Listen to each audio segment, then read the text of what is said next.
சிவா திருச்சிற்றம்பலம். குரு வாழ்க குருவே துணை. பாம்பன் குமர குருதாசர் திருவடிகள் போற்றி போற்றி. வினை தீர்த்த விநாயக பெருமான் திருவடிகள் போற்றி போற்றி. இன்றைய பதில் என்ன பார்க்க போகிறோம்? அவ்வை பிராட்டி சொல்லிய போற்றுமிடம்ன்ற தலைப்பில் ஒரு கருத்து பார்க்க போகிறோம். வாங்க கருத்துக்குள்ளே போகலாம். தலைப்பு போற்றுமிடம். உள்ளத்தினுள் வீற்றிருக்கும் ஒன்பொருளே, உள்ளத்தினுள்ளேயே உன்னை நான் போற்றுவேனாக. ஏன்னா இந்த உள்ளத்துக்குள்ளே தான் இறைவன் இருக்கா. அதனால தான் நல்ல மனசாட்சியே தேவன் அரசாட்சியாக சொல்லுவாங்க. சரிங்களா? அதனால் நம்ம உள்ளத்துக்குள்ளே இருக்கிற இறைவனை நாம் போற்றணும் அப்படின்னு அவ்வை பிராட்டி சொல்கிறாங்க. வாங்க விளக்கத்துக்குள்ளே போகலாம். கடலின் உள்ளே இருக்கும் மீன் ஆனது நீரை நாடி எங்கும் செல்ல வேண்டியதில்லை. அதன் உள்ளும் புறமும் நிறைந்திருப்பது நீர். கடவுள் நம் உள்ளத்தினுள் நீக்கமர நிறைந்திருக்கிறார். அவர் சாநித்தியத்தை உணர்வதே நல்ல அர்ச்சனையாகும்.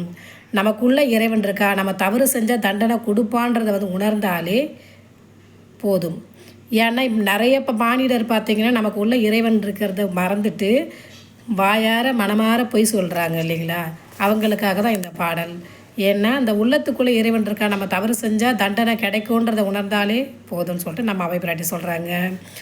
உள்ளமே பீடம் உணர்வே சிவலிங்கம் தெல்லியர் அர்ச்சிக்குமாறு. நம்ம உள்ளமே பீடம், நம்மளோட உணர்வு. நம்ம தப்பு, ஐயோ நம்ம தவறு செஞ்சால் தண்டனை கிடைக்குன்றதை உணரணும்.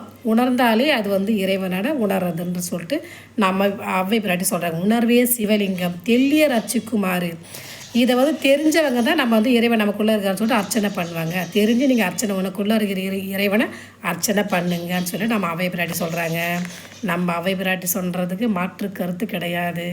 பிடிச்சிருந்தால் லைக் பண்ணுங்கள். வாழ்க வளமுடன். திருச்சிற்றம்பலம்.